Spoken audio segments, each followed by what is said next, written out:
So one super fun Valentine's tradition is Galentine's Day. So I have a bunch of girlfriends over, and it's always fun to pull out some of the toxin-free recipes to get some natural beauty going. All right, and I want to be looking fresh when I'm 80 with all my cats at home, so I'm gonna show you how to use it.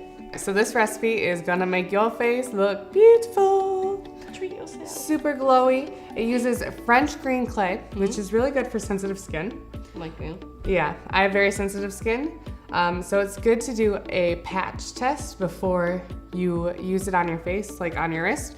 But for most people, it should be okay. I'm in like the less than 1% where I shouldn't. It's so red.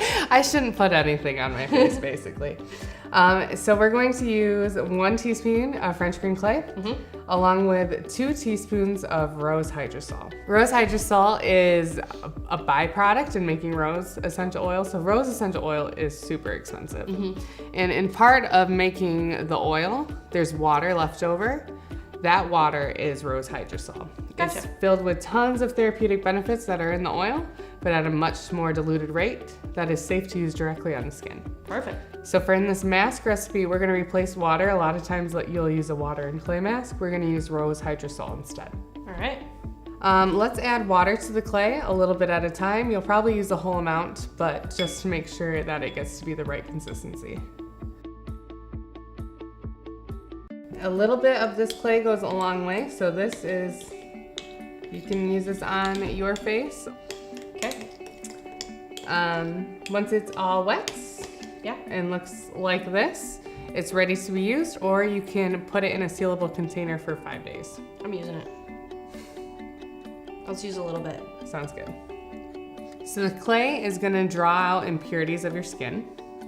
It'll also help moisturize your skin. Yeah, beautiful. So you'd wanna put the clay all over your face, keeping away from your nostrils and your mouth and your eyes. And just let it dry? Yep. Keep it on for 5 to 10 minutes and rinse it off for beautiful glowy skin. So let's put the rest in this little container and we'll seal it and label it so you remember what it is. Helpful tip for our subscribers who get this label. On the back, you'll see there's little perforated edges, and you can use that to peel off the back of your label. All right, once that's labeled, it's ready to go to hand out to all your gal pals for Galentine's Day. I'm Shyla. I'm Katie. And we're certified aromatherapists with Simply Earth. We love making toxin-free recipes just like this. And you can find more recipes like this at simplyearth.com. Make sure you check out our blog. See you later.